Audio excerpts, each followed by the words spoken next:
Good afternoon, and thank you so much for joining us for this webinar on the Virtual Simulated Office Oral Exam, or the SU. We will start with a traditional land acknowledgement for this virtual event. We acknowledge that the lands on which we are hosting this webinar include the traditional territories of many nations. The CFPC recognizes that the many injustices experienced by the Indigenous peoples of what we now call Canada continue to affect their health and well-being. The CFPC respects that Indigenous people have rich cultural and traditional practices that have been known to improve health outcomes. I invite all attendees to reflect on the territories you are calling in from as we commit ourselves to gaining knowledge, forging a new, culturally safe relationship, and contributing to reconciliation. My name is Dr. Alan Grill, and I'm the physician advisor with the CFPC's Member Interest Groups section. I'll be your host for today. In the virtual studio with me is Dr. Brent Fern, Director of Examinations and Certification. Welcome.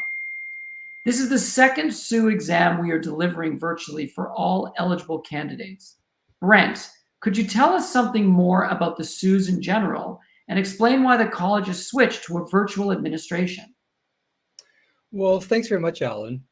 So in general, the SUs are a really important assessment of the skills, the expertise, and the competence of the candidates in using a real-world approach to caring for patients. Now, we want people to realize that this is not a test of how an individual provides virtual care, but it's a test of employing the patient-centered clinical method effectively in order to gather the necessary medical and personal information to deeply understand what's going on with the patient that they are assessing, and then to negotiate an appropriate and acceptable management plan. So I want to remind everybody to consider that each SU is like an encounter that's occurring in an office setting, even though we're using technology to deliver it. Now, we had to switch to a technological or a virtual delivery because of the pandemic. This really prevented our traditional way of delivering the exams in an in-person way. We used to have 17 centers across the country where people would have to travel to, both candidates and examiners, and we would run the SU that way. But we actually learned a whole bunch of things that that made us recognize that this is an opportunity to improve the SU experience for both candidates and examiners. Although not everybody no longer needs to travel, some still make the decision, especially if they're in a rural area, to go to a site where there might be stronger internet. The vast majority of people no longer have to travel to take this examination. They can take it from the location of their own choosing. It's now pandemic resistant, and we're going to be exploring, as we develop this more, the progressive use of technology to help us deliver an even higher quality examination in the future. So these are really exciting stepping stones that we're using. And the carbon footprint overall has really been lowered because of so fewer people needing to take planes, especially our examiners. That's a great introduction. Could you tell us what remains the same and what is changing? Well, the good news is that most things remain the same. Now, this doesn't help people who are taking for the first time, which are the majority of candidates, but we've got great experience in running this kind of exam. So that's why keeping it the same is helpful. So we've got subject matter experts who are highly involved in both planning the exam and developing the content that we're going to be using. There's oversight by the college's Board of Examinations and Certification to make sure that both the standards and the delivery of the exam are done appropriately. We've had to increase the number of SU cases that we develop, which has been both exciting and challenging. But what keeps the same is that each individual who's being tested has 5 stations. So they'll encounter 5 different examiners. Our examiners are experienced, and we've enhanced examiner training and calibration through virtual means and bringing them together even more effectively. So that's been quite exciting. Now, the only real change is the fact that we're doing this with the use of technology in a virtual format. Fry is the company that we're using, so they're the vendor for helping us deliver the software. And the actual software we're using is a platform called Practique, which we're now becoming much more comfortable with. And our first exam was actually a really good learning lesson, and it was a highly successful exam where all candidates, close to 1,600 people, were all successfully examined over the 4 days of the exam back in spring of 2022. You know, Brent, as soon as we hear the word virtual, we think of technical requirements. How will candidates know that their computer meets these requirements? Well, as you can see on the slide, we have got a number of ways that people can actually find out about these technical requirements. We've developed training resources, and they're available in multiple formats. So there's video, print, audio, and they're available at the website cpc.ca/english/SU videos. We've coalesced all the information on our websites to make it easier to find. And so if you go to cfpc.ca/exams, that will take you to the vast majority of pages that you need to know. What we do know is that you have to have a computer or a laptop with a camera and a microphone. We want you to have downloaded the latest version of a web browser. And so you can use Chrome and Safari. And we recommend that you, Chrome, Safari, and Firefox, we actually recommend you download all three. If for some reason you're having difficulty with one, you could easily and quickly switch to another one. You want to make sure that your operating system meets the requirements as outlined here on the slide. So Windows 7 for a PC, or at least Sierra 10.12 for a Mac. And that the storage and memory components are as outlined. So 20 gigabytes of free space, 8 gigabytes of memory is recommended, but you can get through with 4 gigabytes. And the internet speed must be, as stated here, 0.5 Mbps upload and 1.6 Mbps download. Now, what's really important is that there's a couple of tests that we recommend that everybody do on the device that you plan to use for the exam. One is Amazon Chime and one is Speed Test. Amazon Chime ensures that your camera can actually be connected over the internet and work properly with the program. And Speed Test ensures that you've actually got the internet capability to have the upload and download speeds as we indicate here. So Amazon Chime, as outlined in the app.chime logo, and Speed Test, as outlined in the speedtest.net, are two things we strongly recommend. Now, all the technical details are outlined in a Practique user guide, and we have that outlined in the screen, and we'll post that for you in the chat as well too. And it's available on our website. The website has been, well developed to give lots of instructions, and the Practique website is actually really good about managing firewall settings. So if you're taking the exam through a hospital-based computer or through a clinic-based computer, sometimes the security issues are such that they have a firewall that makes it difficult to reach out to certain sites. So this information will help you manage that. Let's shift a little bit and talk about the exam day. How will the candidates know when and how to log in? So that's a great question. So first of all candidates are going to be receiving an email 5 days before the exam with the information. We're going to be providing you the link that takes you to the login page. And this is what the login page looks like, with the Practique logo up top. And then this box where your login ID and password need to be entered. And just a reminder, these are case sensitive. Now, I want to point out a couple of things here. If you can't get your internet working at all, so say you're having trouble getting your computer on or you're not connecting to the internet, there's a 1-800 number that we will be providing for you in all the documentation and later on in the talk in our screen that you can call. Now, this is not full-fledged IT tech support, but it's a way of us helping you go through some basics if you're feeling anxious or panicky about not being able to get your computer started. So if you can't get your internet started, you then call us at the 1-800 number. even when you get to this login screen and you haven't logged in yet, if you look in the lower right-hand corner, you'll see a little box there that activates chat. And you can chat with our exam center by using that, even if you haven't logged in yet. However, you will need your ID number in order to do that. And again, the chat function will help you solve problems of logging in if your internet is working and you can get to this screen. So no internet, the 1-800 number. With internet, go through the chat function. Now, up in the upper left-hand corner, this is the symbol for switching from the French language to the English language version of Pratique. Now, don't worry, if you forget to toggle at this point in time and you've registered for a French exam, you will still receive a French exam, but all of your buttons and the information that you get will be in English. Now, what's important to realize is you can't toggle from French to English once the exam has been started. So you have to do this at the very beginning. Now, the credentials are case sensitive.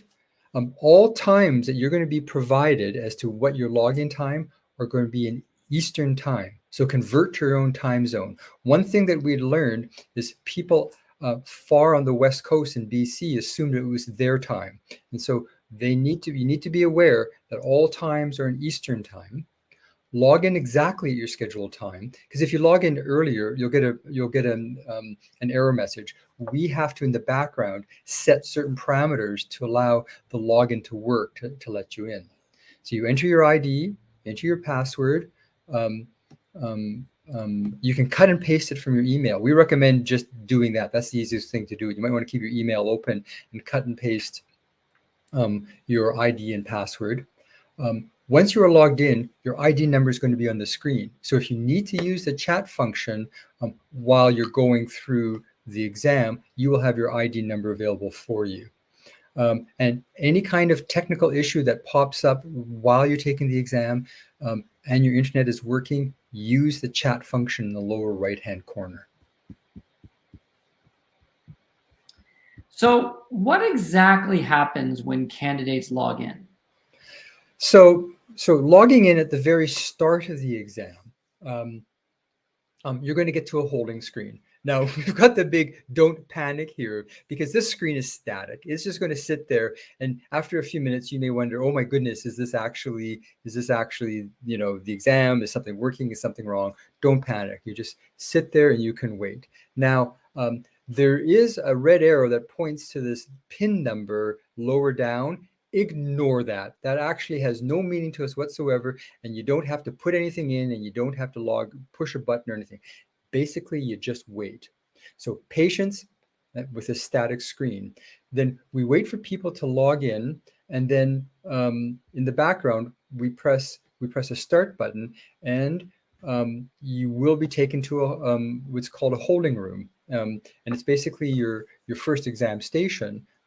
And there's going to be a waiting room that you'll be sitting in. And what you have to realize as a candidate is that this isn't a shotgun start exam. Everybody's got to start the exam at the same time. So we want to make sure that everybody is logging in and ready to go. All the examiners are lined up and all the candidates are lined up. And we can see that in the background and our administrative screens. So our plan, our goal, our stated purpose is to start this exam on time. There may be the very first 1 or 2 minutes of a delay while we're trying to get somebody organized. That's the whole purpose of the waiting room, is to make sure everybody is all lined up and ready to go when the exam is supposed to start. So once we start the button, the rotations can occur automatically, and you start your exam, and after the end of the first station, you get whisked to your next station automatically. Now, the chat can be used at any time. The chat can be used during your waiting room. The chat can be used while you're going through the exam.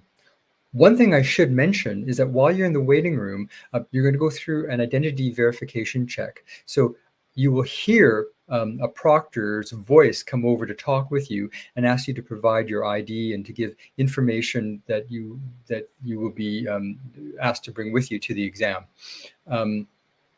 You will also be given some further instructions or information should that be necessary from the proctor. You will not see the examiner. The examiner's camera will be covered, so there'll be nothing. And then When the exam starts, a yellow bar will pop up saying reading time. You'll have 1 minute of reading time. And then after the reading time, then you will see the examiner and you'll start your 15-minute encounter with the examiner. So wait, be patient, don't mute yourself, don't disconnect your camera. In fact, never mute yourself on this exam. There is a mute button across the top, ignore that. There's a camera button across the top, ignore that. Always leave your camera on, always leave your microphone on. And the exam will start when the yellow banner appears that says reading time. You have 1 minute of reading time to read the one sentence that describes who you're going to be meeting. Then it will flip over to the next point. Thanks so much for that detailed explanation. Can we take a closer look at the platform? What does it look like from the candidate's side? So there's a couple of things. The red line that's pointing at a bit of an angle is pointing to a line that you can actually hover over using your mouse, and you could draw it down to make the pictures bigger. So you can get a better view of the patient that you're seeing. So both yourself and the patient/examiner's picture will get bigger. Now beware, if you make it too big, you'll lose the resources. That's the second arrow pointing at the 9 o'clock position. So the resources, you click to enlarge them. You might have to double click them. And then there's navigation buttons that allow you to sort of move around and scroll if necessary. The resources are designed so that all the information will just be on the screen in front of you.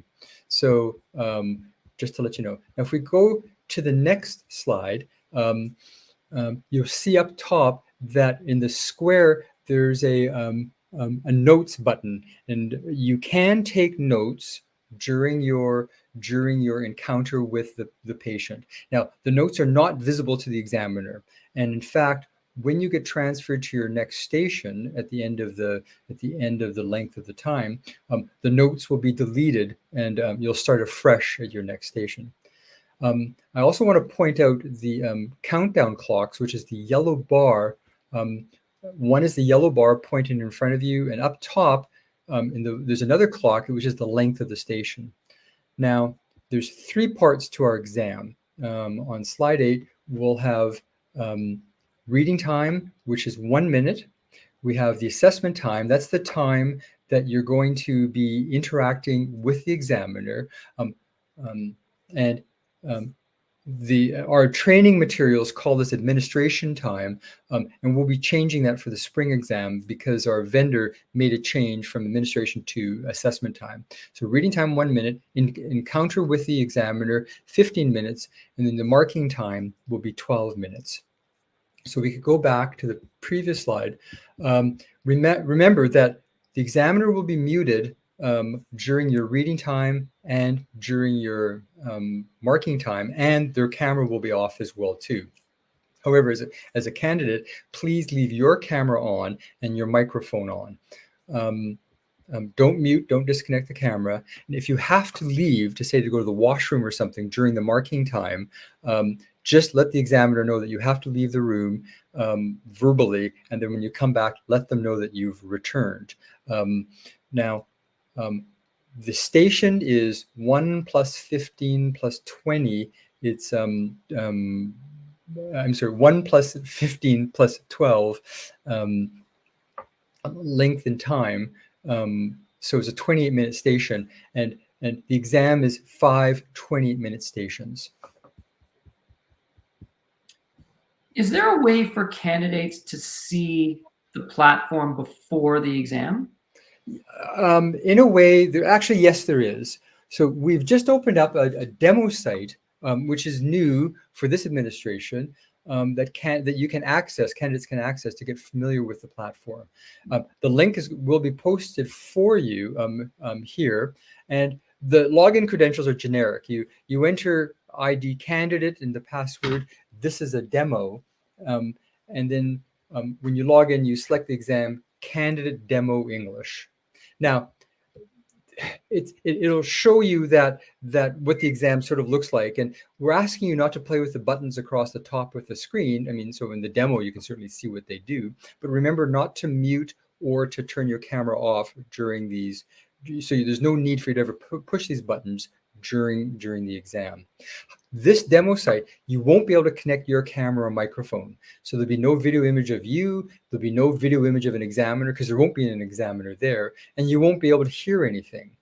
So it's really important that you still do the chime check and to make sure that your camera is going to work properly. Use the computer that you're planning on taking the test to do the Amazon chime check. This attaching to the demo won't have a working camera and won't have a working microphone. There's no timed components to this demo site, so you won't see the countdown clock or the yellow ribbon. The other clock that counts down the whole 28 minutes, which is the top one, will be present on each of your stations. But what this demo site does is it really gives you an opportunity to practice logging in. You'll be able to see the interface. You'll be able to resize it a little bit, and you can click on the resources to practice enlarging them.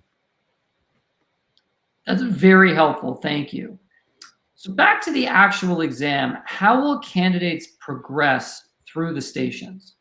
So as I mentioned before, it's totally automatic, and which is really a nice thing about this software. So this platform, the reason why it's a shotgun start, so everybody starts the exam at the same time, is that when you get to the end of your station, at the end of marking time, both the examiner and the candidate are automatically transferred to their next station. So you have to wait for that time to elapse. You can't fast forward. So one of the hard things about the exam is that you've got your reading time, you've got the encounter time, that's going to fly by. Then as a candidate, you have to sit there for 12 minutes while the examiner marks. And then at the end of that 12 minutes, you then get taken to your next station. Now, this 12 minutes has been chosen very, very purposefully. It may seem like a long time, but we'll talk a little bit later that if somebody joins late or if there's a technical problem and we have to make up a station, this gives us a bit of a buffer zone that allows us to get the exams done. And we found that during the spring administration of the exam, having a generous marking time like we do allows for problems to be solved should the technical issues pop up. And the good news is that a lot of the technical issues that we got were relatively minor and easily solved because you have this built-in buffer. So understanding that the 12 minutes isn't there just to make you feel awful, but to make sure that the exam can go smoothly is one important point. And for all 5 stations, including the very last one, we want you to sit and wait until the 12 minutes is gone. Then when the timer comes to 0 on the very last station, if we can get the next slide, this will pop up automatically and push submit the exam. Now, the reason why we want people to wait until the very end of the 5th station 12-minute marking time is that should there have been a problem, the proctor can come in and talk to the candidate and say, oh, we may have to rerun the station, or you had significant problems with that station. And this keeps everybody available to us to talk with them. So that was really helpful lesson that we learned. So keeping everybody in the whole exam cycle allows us to solve problems should they occur. The good news is that they occur extremely infrequently in the spring exam. And so we're going to be working to make sure that as best as we can, they'll be infrequent this exam as well too.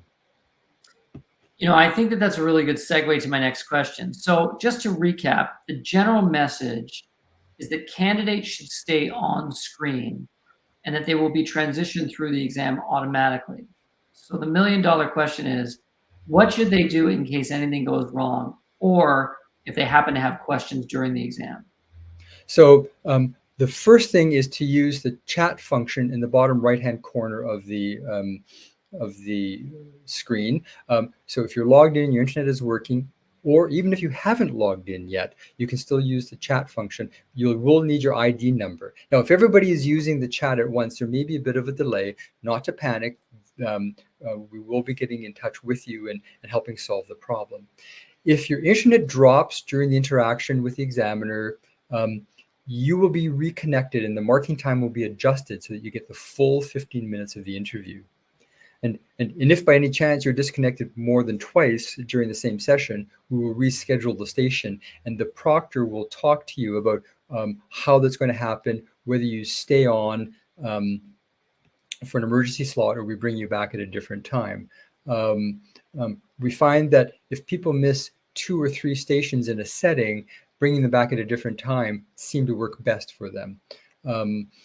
If it's just one station, we can usually get it in at the end. Now, if you're rescheduled to an emergency slot, the timer will not be present on the screen, but our examiners are well prepared with this information, and they will be keeping time for an emergency slot because we can't get the yellow bar. So just to recap, chat button, if you're having any questions, issues, or connectivity issues, go that way. Or if your internet drops and you're having difficulty, call the 1-800 number so that we can talk you through what the next steps would be.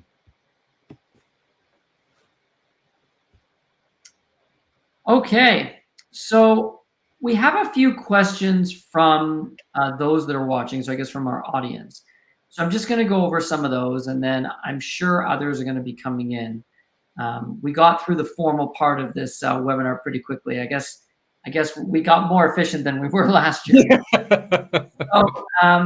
So one of the candidates is asking, what if I'm late logging in? Will I still be admitted to the exam? So yes. Now that's not giving you permission, obviously, to log in late, because the scheduling is actually really complex and difficult, and we only have a limited number of examiners. But because we've got this buffer time within the marking, we can actually start your exam a few minutes late, and we just take it away from marking time. So instead of having 1 minute of reading time, 15 minutes of administration time, and 12 minutes of marking time, if for whatever technological reason you are 6 minutes delayed in starting your exam, your first station would be 1 minute of reading time, 15 minutes of exam time with the examiner, and then 6 minutes of marking time, because the 12 minus 6 left you with 6 minutes left over. Then you go back to the regular schedule. Even if you're very late, even if you miss the whole first 28 minutes, contact us and we will problem solve, and we will make sure that we can get you through the exam should there be some sort of massive difficulty with your computer. Okay, Brent, not that this would ever happen, but what if the examiner's late? So number one is, that's why we have the 20-minute waiting room at the very beginning. So we get everybody all lined up, and it gives us time to contact people should our screen show that they're not signed in. And so we have built in a mitigation plan for that.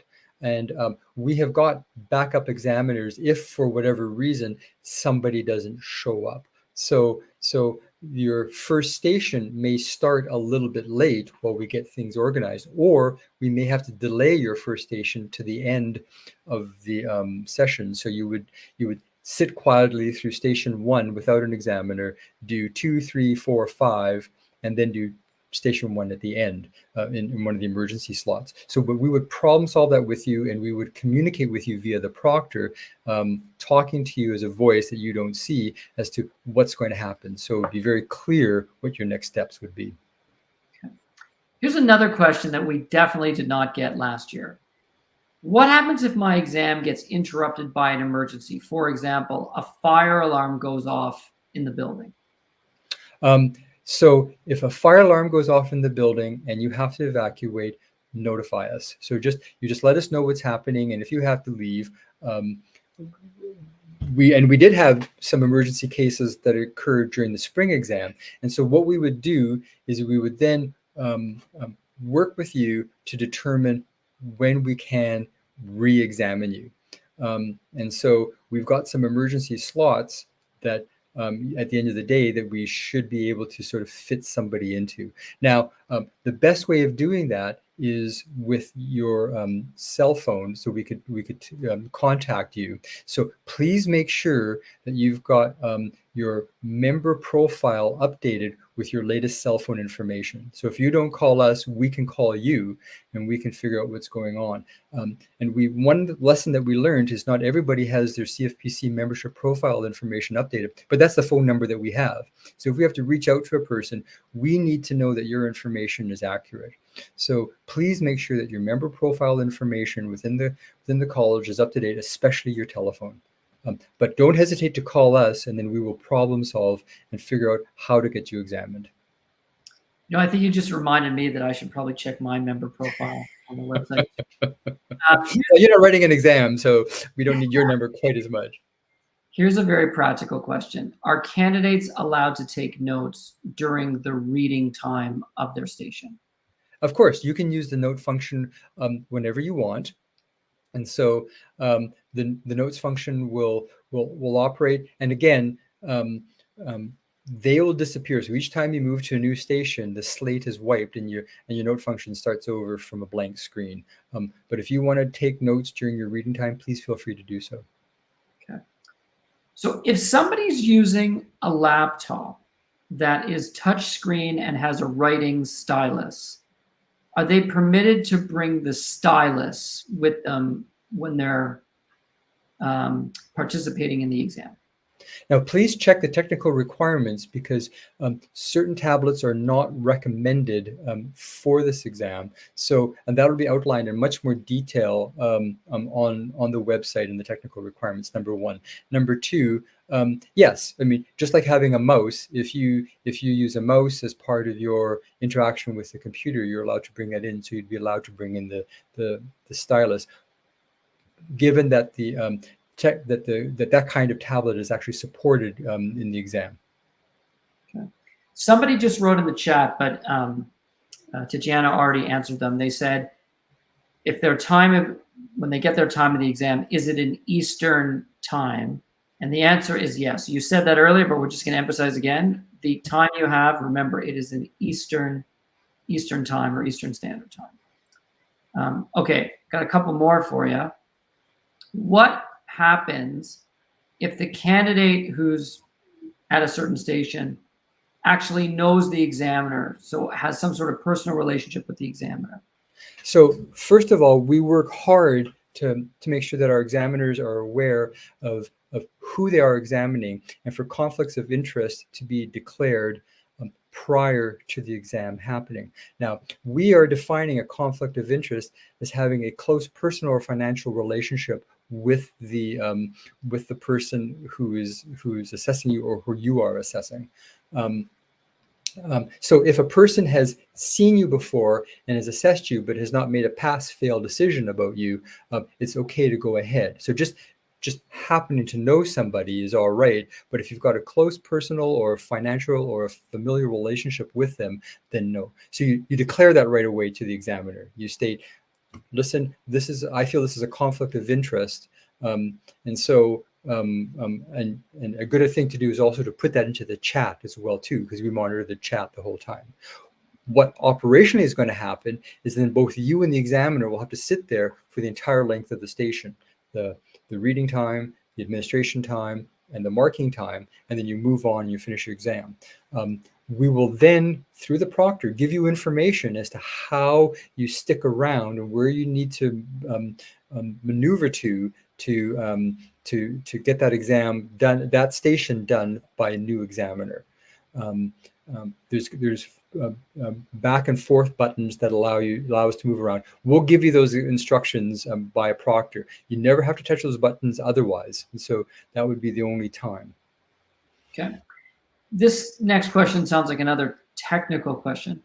What if the examiner at my station can't see or hear me? So enter that into the chat. So if there's a significant technical issue, number one, always make sure that your mute button is off. Because if your computer mute button is on, even though the program mute button is off, if your computer mute button is on, that can cause problems, number one.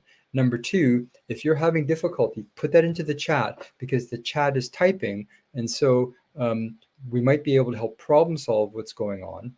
If not, again, we'll wait out the length of the station, and we can rerun that station, provided that we can get your computer fixed with you with the proctor. And we were very good with that during the spring examination. Here's a very practical question that Some people may not want to ask, so I'm glad one person did. Are candidates allowed to take a washroom break during the exam? Yes. You are allowed to take a washroom break. You may. We want you to keep your microphone on, and we want you to keep your camera on. Please notify the examiner that you're going to be leaving the room, and you may go to the washroom. If your washroom break takes longer, if your washroom break takes longer than the time left in the station that you're in, it's automatically going to move ahead to the next station. And the countdown clock is going to start with the 1 minute of reading time and the 15 minutes of administration time. So make sure you can fit your washroom break in to that time period.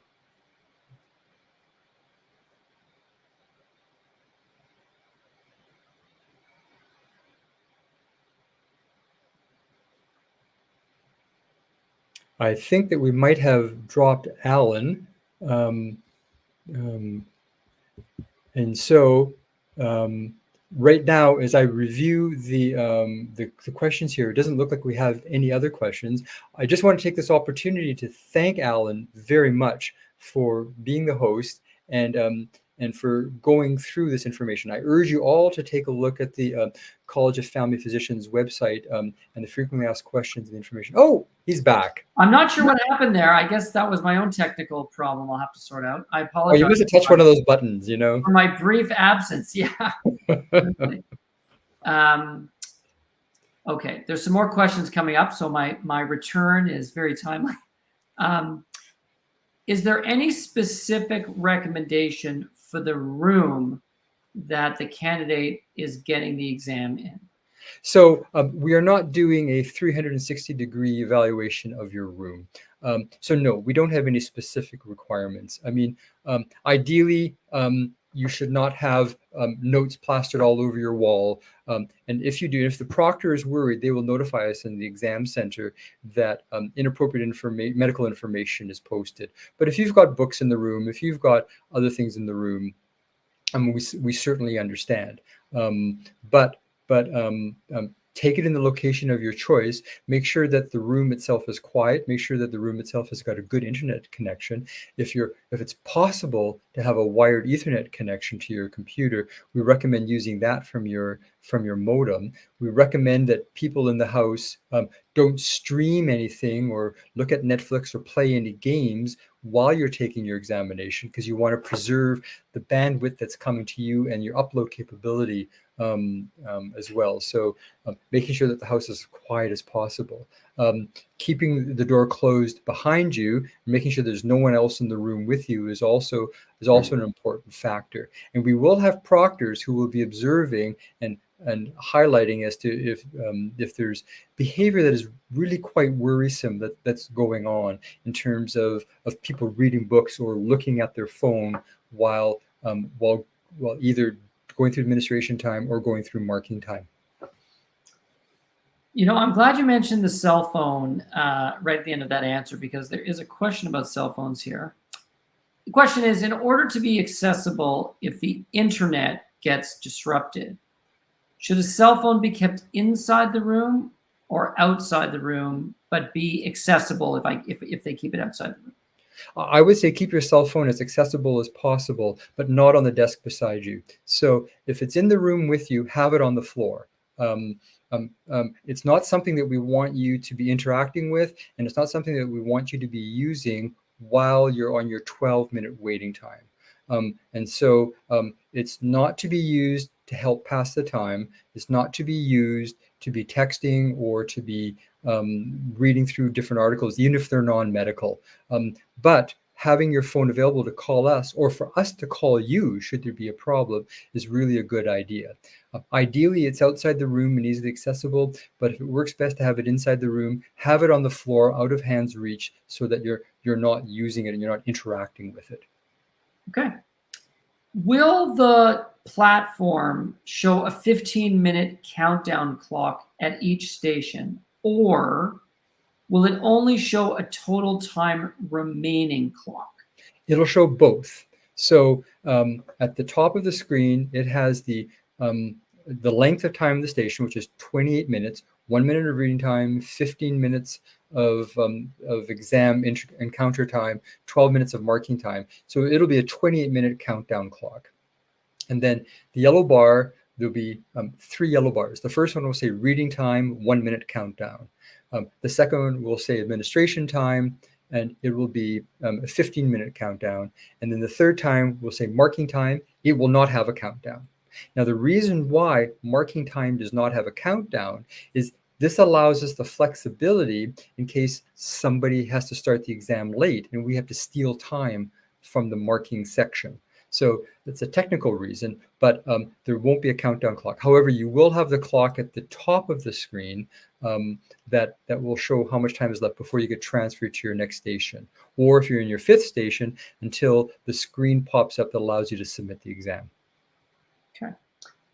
This is another technical question. I'm just going to read it as it's written. Candidate is wondering if they can make the examiner screen full screen while also viewing or editing the note screen. No, you can enlarge the picture so that you can see the examiner and yourself more, but you can't make it full screen. Okay. And then there's one more, unless we get some other people to submit. One of the candidates wants to know, can they hide their video screen and also leave the examiner screen? No, you can't. So the way the platform works is that you'll always have the video screen, and you always have your screen to video, and you always have your candidate screen. So unlike Zoom, where you can click off the presenter or your own view, you can't do this here. Okay. And remember, we don't want candidates to mute their microphones or to turn off their camera. You need to leave it on the entire time. So Brent, I'm going to ask you this question again. I know you mentioned it, but it's coming up again, so it's good if everybody hears it. A candidate wants to know if they can use a pen and paper to take notes. No. That's why we would provide the notes section, and that's where the notes section gets erased. So it's a security issue. Now, we do have some individuals who are able to use a pen and a paper, but that's come through our accommodation track. And so we make special accommodation that way, and that's all pre-planned, and we have a whole approach for that very specific track. But for the general track, no. Okay. So Brent, as I'm just giving another few seconds to see if any other questions come up, are there any last minute words of wisdom you would like to share with the audience watching this video? So just to let people know that the feedback from the spring exam from both candidates and examiners was actually quite positive. People found that the platform worked, that for the minor technological difficulties that arise anytime you use the computers and large groups of people use them, we were able to solve. We got everybody through, and we got 100% of our data points from the exam, which candidates may not care about, but as an examiner, I do. So that was actually really good and beneficial. It is stressful when you're in an examination system, and problems that you could normally solve seem to disappear from your brain because of the stress. So don't hesitate to use the chat, or if you can't connect with the internet, don't hesitate to give us a phone call. And I just want to reinforce that our goal is to get you through this examination and to make sure that you have a fair and appropriate assessment. And so we will work to make sure that things can function as best as they can. So I just want to remind everybody that is watching this that we have recorded today's session. So if you're watching it live and you want to watch it again because you might have missed something, you want to go over it again, it's going to be available to you through the same link that you access today's presentation. And if you have colleagues or friends that could not make today's presentation and you want to share that information with them, please let them know that we did record it. And we did that so that people could continue to watch even if their schedules didn't permit them to come today. I'm going to take one more quick look, Brent, to make sure there's nothing else. And while you're doing that, I just want to reinforce cfpc.ca/exams will lead you to all the different FAQs and exam information. And I would strongly urge you to go through that, as it has lots of updated information. There's a lot of material there, so it should be able to answer the vast majority of your questions. Okay, I think we're going to end it on this final question. Is there a specific dress code for the examination? Business casual. You do not need to wear a lab coat. You do not need to bring a stethoscope. You do not need to wear anything. But it is an exam setting, and you are the physician caring for a patient. So just to keep that in mind. But no, there's no specific dress code. Okay. Well, Brent, on behalf of the College of Family Physicians of Canada, I want to thank you once again for not only your effort leading up to today's presentation in getting all of the candidates ready, all the things ready, I would say, for the candidates to write the exam, but I want to thank you for your time taken today out of your busy schedule to give this presentation and answer a whole slew of questions that the audience have. I also want to thank our colleagues, Tajana and Brian, for all of their work in the background. They didn't get to share the stage with us today, but their efforts are acknowledged. And I want to wish everybody watching this, whether it's recorded or live, best of luck as you prepare for your examination. And we're very happy that we have candidates that are going to join us as independent practitioners once the whole experience is done. Agreed. Thank you very much, Alan. Okay. Bye, everybody.